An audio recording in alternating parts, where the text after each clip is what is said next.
Je sais où je vais, je connais la vérité, et je n'ai pas à être ce que vous attendez de moi. Écoute-moi bien, j'ai été champion du monde 3 fois. J'ai combattu les plus grands, j'ai affronté le gouvernement américain. J'ai perdu tout ce que j'avais, et je l'ai repris. Mais tu sais ce qui m'a fait le plus mal dans ma vie? Ce n'était pas les coups dans le ring, ce n'était pas de perdre mes titres. C'était de regarder autour de moi et de voir que les gens que j'aimais, les gens qui me connaissaient depuis le début, n'étaient plus là.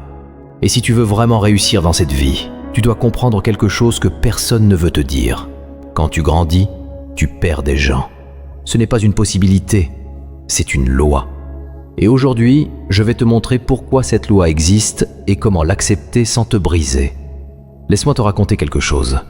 Quand j'ai refusé d'aller au Vietnam, le monde entier s'est retourné contre moi. Mes amis, mes sponsors, même des gens de ma propre communauté, ils m'ont traité de lâche.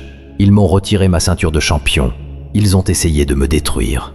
Mais tu sais ce que j'ai fait? Je n'ai pas changé de direction. Je n'ai pas supplié pour leur compréhension, parce que je savais quelque chose qu'ils ne savaient pas. Ma vérité n'avait pas besoin de leur approbation pour exister. Et toi, en ce moment même, tu vis probablement la même chose. Tu regardes autour de toi et tu vois des chaises vides, des amis qui ne t'appellent plus, une famille qui te pose des questions qui ressemblent à des accusations, des gens qui te disent que tu as changé. Et tu te demandes, est-ce que je fais quelque chose de mal? Laisse-moi te donner la réponse maintenant. Non.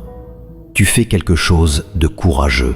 Et le courage fait toujours peur à ceux qui ont choisi le confort. Voici la vérité brutale que j'ai apprise dans ce ring qu'on appelle la vie. Les gens ne te quittent pas parce que tu changes. Ils partent parce que ton changement leur montre qu'ils n'ont pas bougé. Ta réussite devient un miroir qui reflète leur échec. Ton courage expose leur peur. Ton ambition révèle qu'ils ont abandonné leurs rêves depuis longtemps. Et au lieu d'être inspirés par toi, ils se sentent attaqués par ta simple existence. J'ai vu ça de mes propres yeux. Des gens qui m'adoraient quand j'étais Cassius Clay, le gentil boxeur qui faisait ce qu'on lui disait. Mais quand je suis devenu Muhammad Ali, l'homme qui refusait de se taire, l'homme qui refusait de jouer selon leurs règles, ces mêmes personnes sont devenues mes plus grands ennemis. Pourquoi? Parce que je leur rappelais qu'ils avaient aussi des choix et qu'ils avaient choisi la facilité pendant que je choisissais la vérité. Maintenant, je vais te dire quelque chose que tu dois graver dans ta tête. Certaines personnes t'aimaient seulement quand tu restais à leur niveau. Elles aimaient ta compagnie quand vous partagiez les mêmes excuses, les mêmes plaintes, les mêmes rêves abandonnés. Ta médiocrité les rassurait. Elle leur donnait la permission de rester médiocre aussi. Mais maintenant que tu bouges, maintenant que tu refuses de justifier tes ambitions, maintenant que tu prends des décisions qui les rendent mal à l'aise, elles ne savent plus quoi faire de toi. Alors elles font la seule chose qu'elles savent faire, elles s'éloignent. Et tu sais quoi? C'est parfait, parce que chaque personne qui part libère de l'espace pour quelqu'un qui doit arriver. Chaque relation qui meurt fait de la place pour une connexion plus vraie. Mais voici le problème. Nous nous accrochons si fort au passé que nous bloquons l'accès au futur. Nous maintenons des relations mortes par peur de la solitude. Nous restons dans des cercles qui nous étouffent parce que c'est familier. Laisse-moi te poser une question directe. Combien de personnes dans ta vie aujourd'hui te poussent vraiment vers le haut? Combien célèbrent vraiment tes victoires sans jalousie? Combien te disent la vérité même quand ça fait mal? Si tu es honnête, tu vas réaliser que la plupart des gens autour de toi sont juste des spectateurs. Ils regardent ta vie comme un film. Ils commentent, ils critiquent, mais ils ne sont pas dans le ring avec toi. Moi, j'ai combattu Sonny Liston, j'ai combattu Joe Frazier, j'ai combattu George Foreman, des hommes qui voulaient me détruire. Mais tu sais ce qui était encore plus dur? Combattre l'opinion publique. Combattre les gens qui pensaient savoir ce qui était bon pour moi. Combattre mes propres doutes, quand tout le monde me disait que j'avais tort. Parce que les coups physiques guérissent, mais les coups mentaux, ceux que tu reçois des gens que tu aimes, ceux-là laissent des cicatrices profondes. Alors, qu'est-ce que j'ai fait? J'ai arrêté d'attendre leur permission. J'ai arrêté d'expliquer mes choix. J'ai arrêté de diminuer ma lumière pour ne pas les aveugler. J'ai compris que ma vie n'était pas un spectacle créé pour leur divertissement. C'était mon combat, mon ring, mes règles. Et si ça les rendait inconfortables, c'était leur problème, pas le mien. Maintenant, parlons de cette solitude dont tout le monde a peur. Ce silence qui arrive quand tu arrêtes de courir après les gens qui ne veulent pas rester. Cette sensation d'être seul, même dans une pièce pleine de monde. Je vais être direct avec toi. Oui, ça fait mal. Oui, il y aura des nuits où tu vas regarder ton téléphone et réaliser que personne ne t'a écrit. Oui, tu vas te souvenir des rires partagés, des moments où tu te sentais compris, et tu vas te demander si tout ça en vaut vraiment la peine. Je vais te donner ma réponse maintenant. Oui, ça en vaut la peine. Parce que cette solitude n'est pas un vide, c'est un nettoyage. C'est ton âme qui fait de la place pour les bonnes personnes, celles qui vibrent à ta fréquence, celles qui applaudissent ta croissance au lieu de la craindre, celles qui marchent à tes côtés sans te demander de ralentir. Mais ces personnes ne peuvent pas entrer dans ta vie tant qu'elle est remplie de connexions toxiques que tu maintiens par culpabilité. J'ai passé des années dans cette solitude. Après ma suspension, quand j'ai perdu le droit de boxer, quand mon argent a disparu, quand mes soi-disant amis se sont évaporés, je me suis retrouvé seul avec ma vérité. Et tu sais ce que j'ai découvert ? Que j'étais assez fort pour me tenir debout sans les applaudissements, que ma valeur n'était pas déterminée par leur validation, que je savais qui j'étais même quand le monde entier essayait de me dire le contraire. Et c'est exactement ce que tu dois découvrir aussi. Qui es-tu quand personne ne regarde ? Qui es-tu quand personne ne t'encourage ? Qui es-tu quand toutes les distractions disparaissent et que tu te retrouves face à toi-même ?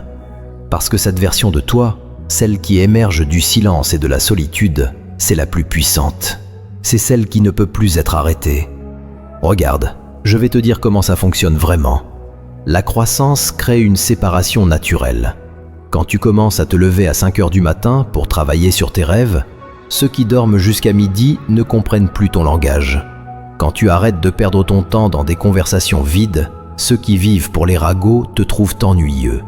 Quand tu refuses de gaspiller ton argent chaque week-end pour investir dans ton futur, ceux qui vivent pour le vendredi soir te traitent d'obsédé. Et lentement, sans même que tu le remarques, un fossé se creuse. Mais ce fossé n'est pas créé par toi. Il est révélé par ta croissance. Il était déjà là, invisible, caché sous des années d'habitudes partagées. Ton évolution ne fait que montrer ce qui était vrai depuis le début. Vous n'alliez pas dans la même direction. Vous partagiez juste le même endroit temporairement. Je me souviens d'un moment précis. J'étais dans un coin du ring face à George Foreman en Afrique. Tout le monde pensait que j'allais perdre. J'étais trop vieux, il disait. Foreman était trop fort. C'était impossible. Mais dans ce coin, seul avec mon entraîneur, je savais quelque chose qu'il ne savait pas.